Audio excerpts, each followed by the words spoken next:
বন্ধু, আজকে সাবেক প্রধানমন্ত্রী বেগম খালেদা জিয়া তিনি চরম অসুস্থ। এই অসুস্থতার মধ্যে আমার মনে হয় বাংলাদেশের এমন কোন মসজিদ নাই গত জুমাতে তার জন্য দোয়া করা হয় নাই। কথা বলেন ঠিক কিনা বন্ধুগণ? এটা হলো মানুষের আবেগ, মানুষের মন থেকে ভালোবেসে তার জন্য দোয়া করলেন। তাই তো আল্লাহ বলেন, ও তুইজ্জু মান তাশা ওয়া তুযিল্লু মান তাশা বিয়াদিকাল খায়র। আল্লাহ তাআলা যাকে ইচ্ছা ইজ্জত দেয়, আবার যাকে ইচ্ছা বেইজ্জত। এই ক্ষমতা কার আছে? আমার প্রিয় বন্ধুগণ, আল্লাহ পাক রব্বুল আলামিন তাই তো আবার বলে দিলেন, ওয়ানুনাজ্জিলু মিনাল কুরআনি মা হুয়া শিফা ওয়া রাহমাতাল লিল মুমিনিন ওয়া লা ইয়ালিদিজ জালিমিনা ইল্লা খাসারা। আল্লাহ তাআলা বলেন, ও মুমিনেরা শোনো শোনো, আমি আল্লাহ তাআলা তোমাদেরকে যে কোরআনুল কারীম দিলাম, এই কোরআনুল কারীম দিয়ে যদি তোমাদের ব্যক্তি জীবন, পারিবারিক জীবন, সামাজিক জীবন, রাষ্ট্রীয় জীবন, রাজনৈতিক জীবন, আন্তর্জাতিক জীবন, তোমাদের ব্যবসা বাণিজ্য, চাকরি বাকরি, ক্ষেত খামার, মিল ফ্যাক্টরি, সব কিছু যদি তোমরা এই কোরআন দিয়া মানো, প্রত্যেকটা বাকে বাকে, মোড়ে মোড়ে, সেক্টরে যদি তোমরা এই কোরআন দিয়া তোমাদের ব্যক্তি, পরিবার, সমাজকে পরিচালনা করো, তাহলে এই কোরআন হবে তোমাদের জন্য রহমত। আর যদি তোমাদের ব্যক্তিতে কোরআন নাই, পরিবারে নাই, সমাজে নাই, রাষ্ট্রে নাই, রাজনীতিতে নাই, অর্থনীতিতে, আইন আদালত, কোর্ট কাচারি, ব্যবসা বাণিজ্য, কোথাও যদি তোমরা এই কোরআনুল কারীমকে না মানো, আল্লাহ বলেন, ওয়ালা ইয়ালিদুজ জালিমিনা ইল্লা খাসারা, তাহলে এই কোরআনুল কারীম তোমাদের জন্য হবে মহাবিপদ। তার কারণ হলো, যারা কোরআন মানবে, এই কোরআনুল কারীম তাদের পক্ষে সুপারিশ করে আল্লাহর জান্নাতে পৌঁছায়া দিবে। আর যারা এই কোরআনের বিরুদ্ধাচরণ করবে, এই কোরআন তাদের বিপক্ষে মামলা দায়ের করবে। একটু জোরে আওয়াজ করে কথা বলেন, ঠিক না বেটি?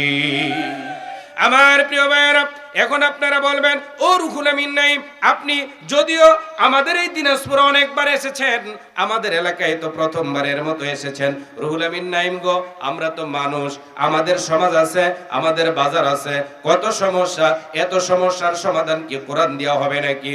আল্লাহ তাআলা বলেন, ওয়ানাজ্জালনা আলাইকাল কিতাবা তিবয়ানান লিকুল্লি শাইইন ওয়া হুদাও ওয়া রাহমাতাও ওয়া বুশরা লিল মুমিনিন। আল্লাহ বলেন, তিবয়ানান লিকুল্লি শাই, তোমার যত সমস্যা আছে সব সমস্যার সমাধান করে দিবে। জোরে বলেন, সব সমস্যার সমাধান। সমাধান চাও যদি জীবনে মরণে, ফিরে যাও খুঁজে নাও চোখ রাখো। বলেন, সমাধান চাও যদি জীবনে মরণে, ফিরে যাও খুঁজে নাও চোখ রাখো। তবেই পাবে সুখ শান্তির ঠিকানা, যদি মেনে নাও তুমি মনে প্রাণে সমাধান। সমাধান চাও যদি জীবনে মরণে, ফিরে যাও খুঁজে নাও চোখ রাখো। আমার প্রিয় বন্ধুগণ, আমার প্রিয় ভাইয়েরা, এই জন্য আমরা যদি সুখ চাই, শান্তি চাই, সমাধান চাই, কোথায় যাওয়া লাগবে? এই জোরে কোন কোথায়? আমার প্রিয় বন্ধুগণ, একটা শেষ দিকে চলে যাই। আমার প্রিয় বন্ধুগণ, আপনাদেরকে একটা কথা বলি, বর্তমান যে সরকার আছে, এই সরকারের মধ্যে একজন উপদেষ্টা আছে, নাম হলো আফম খালেদ হোসেন, যিনি ধর্ম মন্ত্রণালয়ের দায়িত্বে। একটু জোরে বলেন। আফম খালেদ হোসেন 2025 সালে যারা হজের মধ্যে গিয়েছে, তাদের মধ্য থেকে সরকারি ব্যবস্থাপনায় 4978 জন এই হাজী সাহেবদের টাকা বাঁচলো, খরচের পরে টাকা বাঁচলো 8,90,183 টাকা। এই টাকাগুলো তিনি তাদেরকে আবার ফেরত দিয়ে দিল।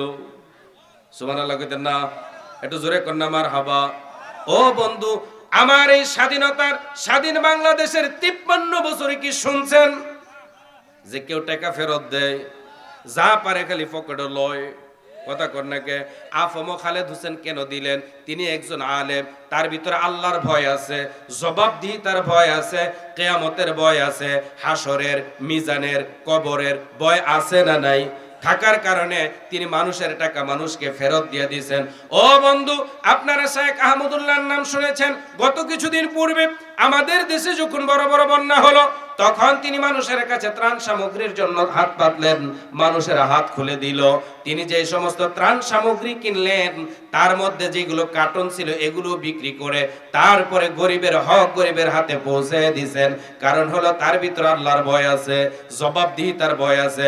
ও বন্ধু, শুধু তাই নয়, 2001 সালে একটা সরকার গঠন করা হয়েছিল, তার মধ্যে 2 জন মন্ত্রী ছিল, 3টা মন্ত্রণালয় চালিয়েছিল। ওই 3 মন্ত্রণালয় তারা যতদিন চালাইছে মাইক্রোস্কোপ যন্ত্র দিয়েও কিন্তু একটা দুর্নীতির গন্ধ পাওয়া যায় নাই।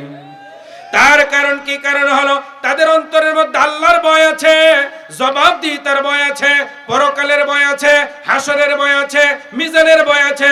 ও বন্ধু, আগামীতে আমাদের দেশ যারা পরিচালনা করবেন তাদেরকে এরকম তাকওয়াবান, পরহেজগার, জবাবদিহি যাদের অন্তরের মধ্যে আল্লাহর কাছে, দেশের জনগণের কাছে জবাবদিহিতার ভয় থাকবে, তাদেরকে দেশ পরিচালনা দেওয়ার দায়িত্ব দেওয়া দরকার আছে না নাই? আরো জোরে বলেন, আছে না নাই?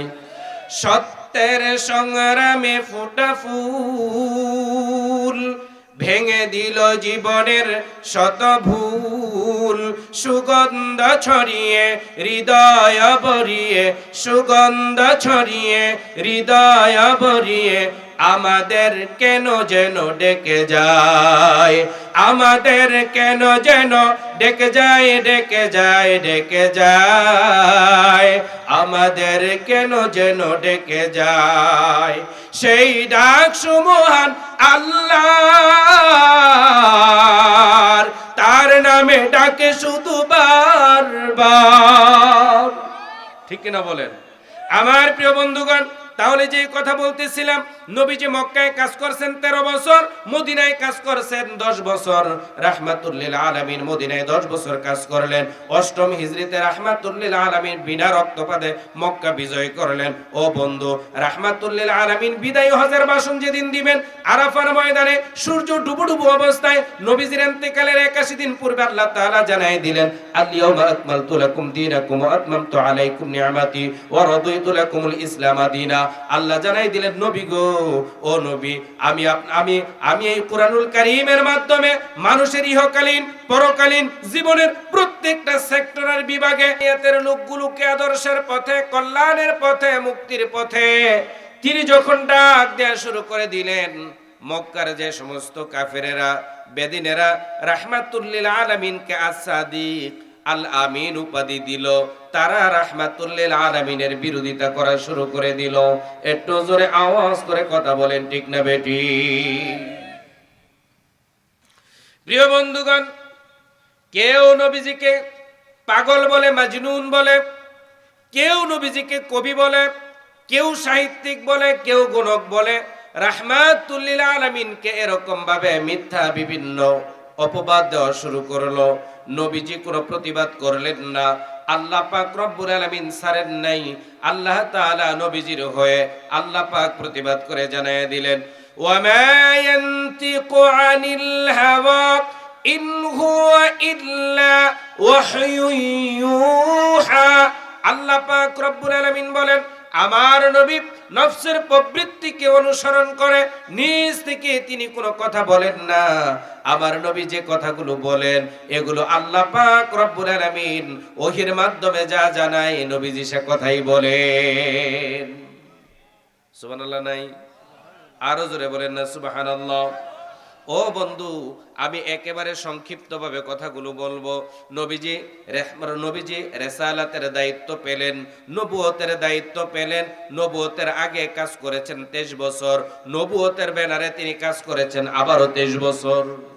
নবুয়তের ব্যানারে আগে 23 বছর।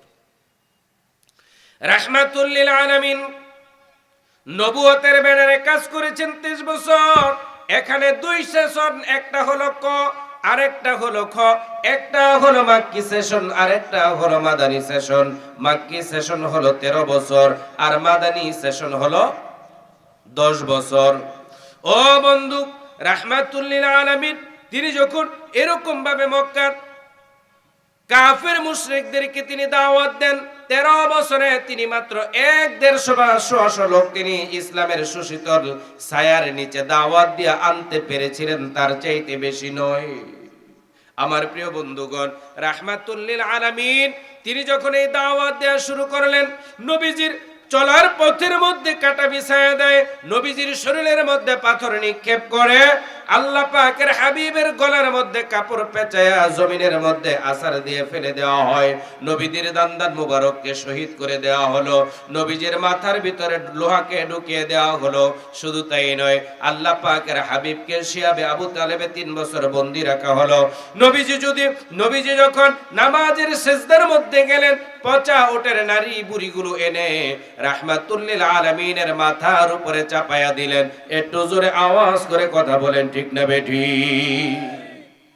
প্রিয় বন্ধুগণ, নবীজিকে এত অত্যাচার করলেন, এত যন্ত্রণা দিলেন, কিন্তু আমার নবীজি কি এই রিসালাতের দাওয়াত দেয়া বন্ধ করে দিয়েছিলেন?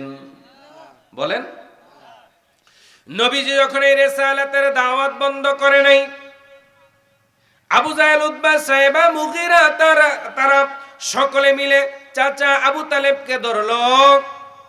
চাচা আবু তালেবের মাধ্যমে রাহমাতুল লিল আলামিনকে তারা প্রস্তাব দিল, ও আব্দুল্লাহর বেটা মুহাম্মদ, তোমার বাবা ছিল আমাদের ভাই, তুমি আমাদের ভাতিজা। চাচা ভাতিজার মধ্যে দ্বন্দ্ব রেখে লাভ নাই, আসো একটা মীমাংসায় যাই, আসো একটা মীমাংসায় যাই। প্রস্তাব দিল কি? প্রস্তাব দিল, ভাতিজা, তুমি যদি মক্কার প্রেসিডেন্ট হতে চাও তোমাকে বানায়া দিব। তুমি যদি সবচাইতে ধনী ব্যক্তি হতে চাও, আমাদের সমস্ত ধনরাশি তোমার পায়ের উপরে ছেড়ে দেব। ও ভাতিজা, তুমি 40 বছর বয়সে একটা নারীকে বিবাহ করেছো 25 বছর বয়সে। ভাতিজা, তুমি যদি এখন মক্কার সবচাইতে সম্ভ্রান্ত সুন্দরী রমণীটাকে বিবাহ করতে চাও, জেওর অলংকার দেন মোহর যা কিছু লাগে আমরাই ব্যবস্থা করব, তুমি রাজি হয়ে যাও। 4 নাম্বার প্রস্তাব দিল, ভাতিজা, তুমি যদি অসুস্থ থাকো তাহলে আমাদেরকে বলো, আমরা আমাদের দেশের সবচাইতে ভালো ডাক্তারটা তোমার জন্য নিয়োগ করে দেই। আমার প্রিয় বন্ধুগণ, এখন আপনারা বলেন তো, রাহমাতুল লিল আলামিনকে এত সুন্দর প্রস্তাব দেওয়ার পরে তিনি কি কবুল করছেন? কি করছেন? কি করছেন? প্রত্যাখ্যান করছেন। কি করছেন? এখন আপনারা আমার কথা ভালো করে গুরুত্ব দেন, শুনেন। নবীজি যদি ইচ্ছে করতেন তখন মক্কার প্রেসিডেন্ট হতে পারতেন কিনা? পারতেন না? পারতেন না? পারতেন। ও বন্ধু, ধরেন রাহমাতুল লিল আলামিন প্রেসিডেন্ট হয়ে গেলেন, আবু জাহেল প্রধানমন্ত্রী, উতবা স্বরাষ্ট্রমন্ত্রী, সাইবা পররাষ্ট্রমন্ত্রী। রাহমাতুল লিল আলামিন প্রেসিডেন্ট হয়ে আবু জাহেলকে দিয়া যেই মন্ত্রী পরিষদ ক্যাবিনেট তৈরি হলো, ওই ক্যাবিনেট দিয়া রাহমাতুল লিল আলামিন প্রেসিডেন্ট হইয়া এই কোরআনের রাজকে তিনি সমাজে কায়েম করতে পারতেন? কথা বুঝে নাই? পারতেন? আবু জাহেল গগেরা সব কাফের দিয়া ক্যাবিনেট মন্ত্রী পরিষদ ভরা, রাহমাতুল লিল আলামিন প্রেসিডেন্ট। এখন তিনি কি এই কোরআন সমাজে বাস্তবায়ন করতে পারতেন? পারতেন না। তাই তো রাহমাতুল লিল আলামিন তাদের এই প্রস্তাবগুলোকে প্রত্যাখ্যান করলেন। প্রত্যাখ্যান করে রাহমাতুল লিল আলামিন আদর্শবান, দক্ষ, সৎ, মাদক মুক্ত, চাঁদাবাজ মুক্ত, সন্ত্রাস মুক্ত এই ধরনের এক ঝাঁক কর্মী বাহিনী তৈরি করলেন। সুবহানাল্লাহ কোন? এই ধরনের এক ঝাঁক কর্মী বাহিনী তৈরি করলেন। আমার প্রিয় বন্ধুগণ, নবীজির বয়স হলো এখন 52 বছর। বয়স 52 বছর। খুব মনোযোগ। যেই চাচা 8 বছর বয়সে তুলে নিলেন, আজকে নবীজির বয়স 52 বছর। 44টা বছর যেই চাচা আবু তালিব রাহমাতুল লিল আলামিনকে চোখে চোখে রাখলেন, পাহারা দিয়া রাখলেন, যাতে করে কাফের বেঈমানেরা, মুশরিকরা, মুনাফিকরা রাহমাতুল লিল আলামিনকে শারীরিকভাবে, দৈহিকভাবে কোনো অত্যাচার, নির্যাতন, কষ্ট দিতে না পারে। একটু জোরে আওয়াজ করে কথা বলেন, ঠিক না বেঠিক? নবীজির চাচা, আজকে নবীজির 52 বছর। নবীজির চাচা আবু তালেব এই মাত্র ইন্তেকাল করলেন, এই পৃথিবীর সফর তিনি শেষ করলেন। 2 মাসের ব্যবধানে নবীজির প্রিয়তমা স্ত্রী মা খাদিজাতুল কুবরা রাদিয়াল্লাহু তাআলা আনহা, যিনি তৎকালীন আরবের 7ম নাম্বার শিল্পপতি ছিলেন, যিনি সর্বপ্রথমে কুরআনুল কারীমের দাওয়াতকে গ্রহণ করে নিয়েছিলেন, যাকে আল্লাহ তাআলা নিজেই জিবরাইলের মাধ্যমে সালাম পাঠিয়েছিলেন, সেই রাহমাতুল লিল আলামিনের জীবন সঙ্গিনী মা খাদিজাতুল কুবরা রাদিয়াল্লাহু তাআলা আনহা 17 বছর যার সাথে নবীজি দাম্পত্য জীবন কাটালেন, তিনিও 2 মাসের ব্যবধানে এই পৃথিবীর মায়া ছেড়ে তিনি এই পৃথিবীর সফর শেষ করে পরকালীন সফরে চলে গেলেন।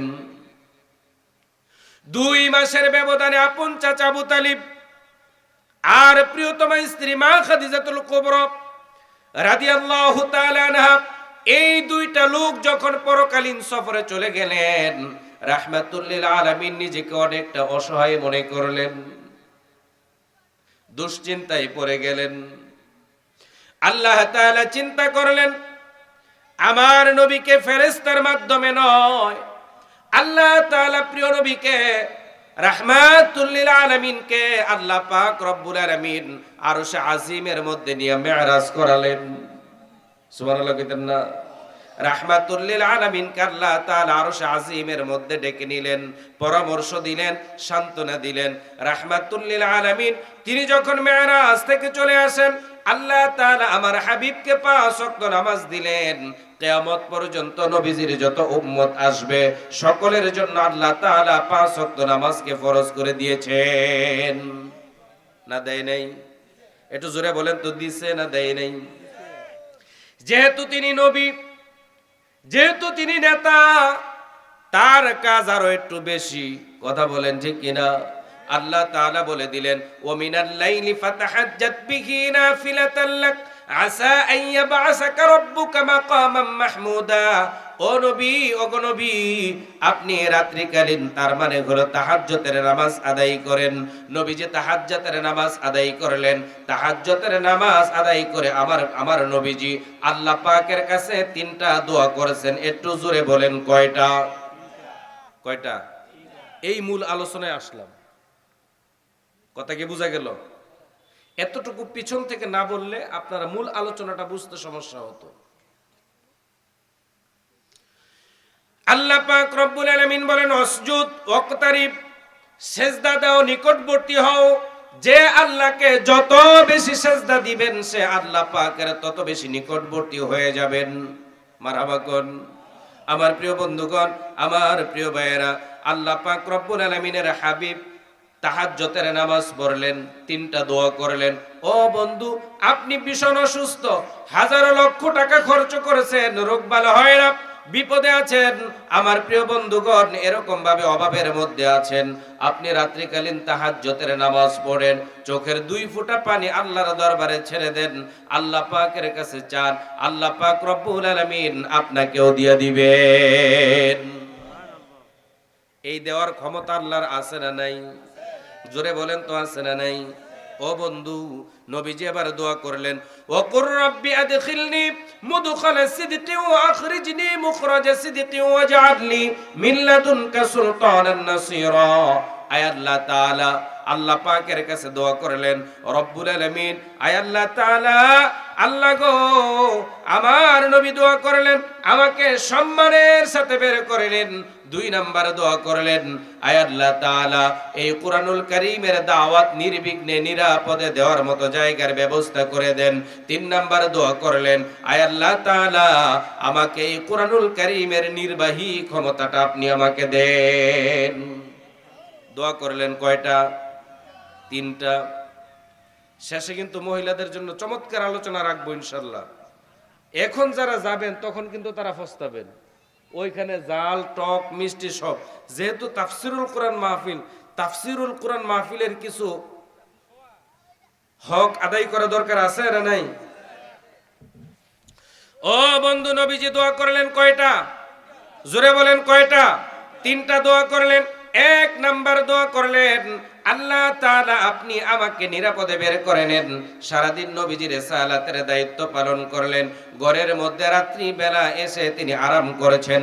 আবু জাহেল গঙ্গেরা রাহমাতুল লিল আলামিনকে এই পৃথিবীতে রাখবেন না, চাচা আবু তালিব নাই, যার কারণে রাহমাতুল লিল আলামিনের উপর মাওলানা মুখলিসুর রহমান আনসারী সহ এই প্রোগ্রামে উপস্থিত রয়েছেন হযরত উলামায়ে কেরাম, পিতৃতুল্য মুরব্বিয়ানে আযম, প্রাণ প্রিয় যুবক ভাইয়েরা, পর্দার অন্তরালে শ্রবণরতা সম্মানিতা মহিলারা, বিশেষ করে তারুণ্যের উচ্ছ্বাসে উদ্দীপনায় ভরপুর তরুণ, যুবক, প্রতিবাদী কণ্ঠ, ছাত্র বন্ধুরা, ছোট ছোট সোনামণিরা, সকলের প্রতি শ্রেণী মোতাবেক শ্রদ্ধা, ভালোবাসা, স্নেহ জ্ঞাপন করছি।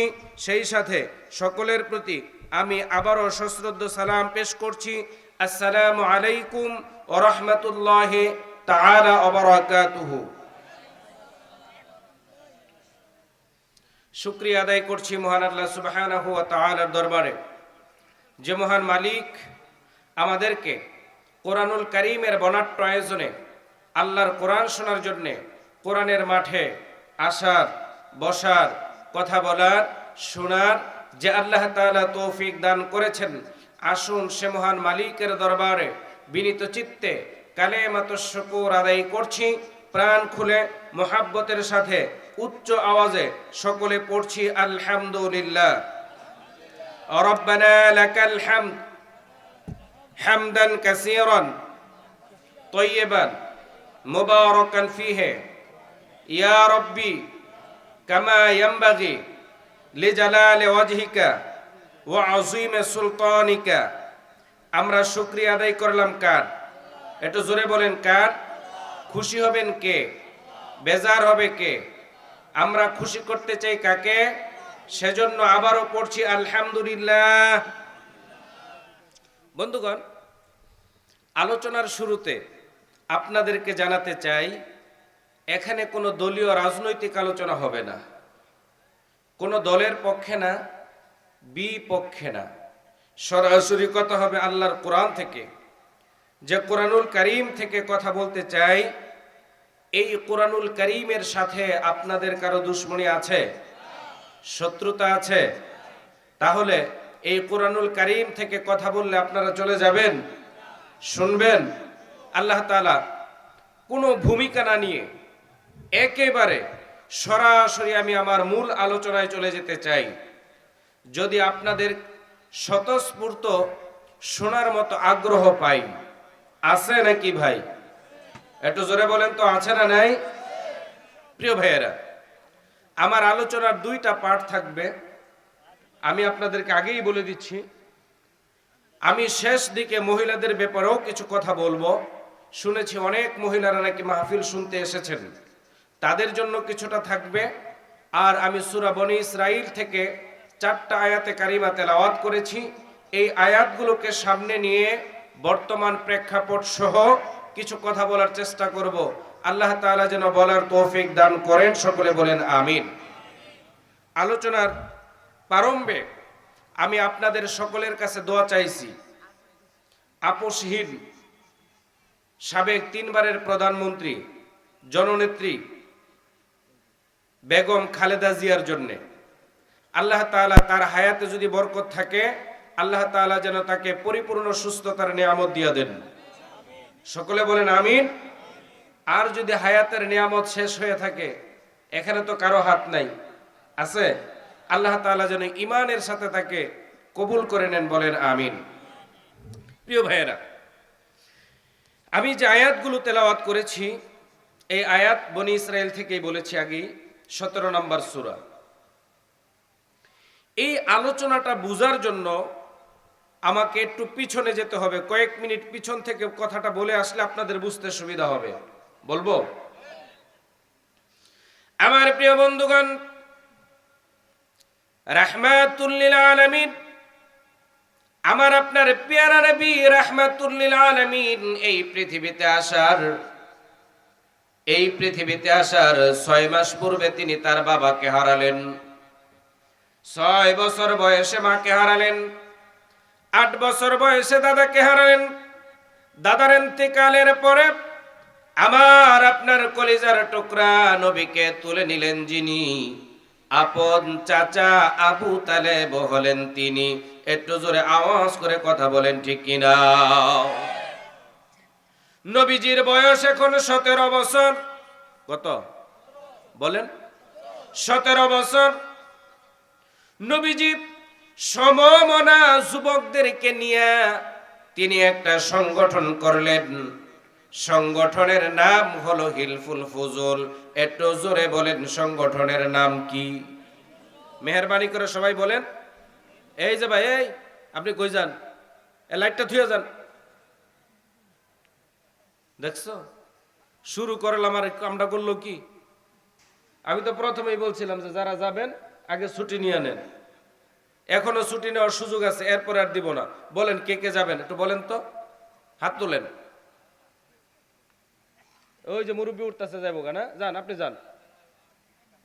এরপরে আর কেউ যাবেন? যাবেন? মুখে এক বুকে আর এক, তার নাম কি? বলেন বলেন। মুখে এক কথা, বুকে আরেক কথা, তার নাম কি? মুনাফেক। আপনারা বললেন মুনাফেক। তাহলে আমি ছুটি দিতে চেয়েছি, আপনারা ছুটি না নিয়ে যারা যাবেন কি হবেন? কোরআনের মাঠে কি মুনাফেক হতে আসছেন না মুমিন হতে আসছেন? এখন আপনি যাবেন না থাকবেন এটা আপনার ইচ্ছা। যদি আপনি চলে যান আমরা বুঝবো যে আপনি মুনাফিক। আমি তো ছুটি দিতে চেয়েছিলাম, ঠিক কিনা? অল্প কয়েক মিনিট কথা বলবো। রাহমাতুল লিল আলামিনের বয়স এখন 17 বছর। হিলফুল ফুজুল নামের একটা সংগঠন তিনি করলেন সমমনা যুবকদেরকে সাথে নিয়ে। আমার প্রিয় বন্ধুগণ, হিলফুল ফুজুলের ব্যানারে 17 বছর থেকে নিয়ে রাহমাতুল লিল আলামিন 40 বছর পর্যন্ত সুদীর্ঘ 23টা বছর হিলফুল ফুজুলের ব্যানারে নবীজির নিজের ফর্মুলায় তিনি আইয়ামে জাহিলিয়াতের লোকগুলোকে আদর্শের পথে, কল্যাণের পথে, মুক্তির পথে, জান্নাতের পথে নেয়ার জন্য প্রাণান্তকর চেষ্টা করলেন। একটু জোরে আওয়াজ করে কথা বলেন ঠিক কিনা? কেউ নবীজির দাওয়াত গ্রহণ করে না, বিরোধিতাও করে না, গ্রহণও করে না, বিরোধিতাও করে না, বরং চুপ। আমার নবী রাহমাতুল লিল আলামিনকে তার সততার কারণে, আমানতদারির কারণে তারা নিজেরাই আল আমিন আস-সাদিক উপাধি দিয়েছিল। একটু জোরে আওয়াজ করে কথা বলেন ঠিক কি ঠিক না? আবু জাহেল রে নেতা মানে, আবু জাহেল রে নেতা মানে, কিন্তু বিশ্বাস করে না। কারণ হলো তারা জানে আবু জাহেল হলো একটা স্বৈরাচার, একটা ধোঁকাবাজ। আবু জাহেল কি? বলেন বলেন। আপনি এটা চলে আসেন, এটা আসেন। আবু জাহেল কি? আপনি আসেন, এখানে বসুন। পিছনে একা একা বসে থাকবেন কে? আমার কাছে বসেন। হ্যাঁ, আবু জাহেল একটা ধোঁকাবাজ, একটা স্বৈরাচার। এই জন্য আবু জাহেলকে নেতা মানে, কিন্তু বিশ্বাস করে না। বিশ্বাস করে আমার আপনার পেয়ারা নবী রাহমাতুল লিল আলামিনকে। কথা ঠিক না বেঠিক? আমার প্রিয় বন্ধুগণ, নবীজি চিন্তা করেন, আহারে এই আইয়ামে জাহিলিয়াতের এই যুবকগুলো তারা আমাকে এতটা পছন্দ করে, আমার কোনো দাওয়াতের কোনো কথার বিরোধিতা করে না, এতটা বিশ্বাস করে, তাদের সমস্ত ধনরাশি, টাকা পয়সা, স্বর্ণ মুদ্রা আমার বাড়ি এনে রেখে যায়, কিন্তু আমার দাওয়াত কেন গ্রহণ করে না? নবীজি চিন্তা করতে লাগলেন। চিন্তা করতে করতে তিনি চিন্তা করছেন আমার দাওয়াতের এই কৌশলের মধ্যে কোনো পরিবর্তন করা লাগবে নাকি। এই চিন্তা করতে করতে নবীজি চলে গেলেন গারে হেরায়। কোথায়? একটু জোরে বলেন মেহেরবানি করে, কোথায়? গারে হেরায় চলে গেলেন। নবীজির কাছে প্রথমবারের মতো আল্লাহ তাআলা জিবরাইল আলাইহিস সালাতু ওয়াস সালামকে কুরআনুল কারীমের সূরা আলাকের প্রথম 5টা আয়াত দিয়ে পাঠিয়ে দিলেন। আল্লাহ তাআলা জিবরাইলকে নবীজির কাছে পাঠালেন।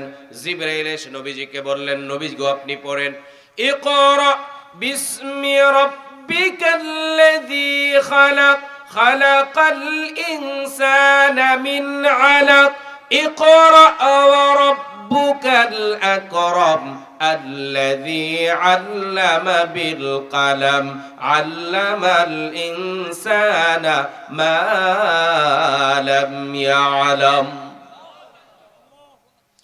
নবীজির কাছে এসে বললেন, জিবরাইল নবী গো আপনি পড়েন, ইকরা বিসমি রাব্বিকাল্লাযী খালাক, আপনি পড়েন আপনার প্রভুর নামে যিনি আপনাকে সৃষ্টি করেছেন।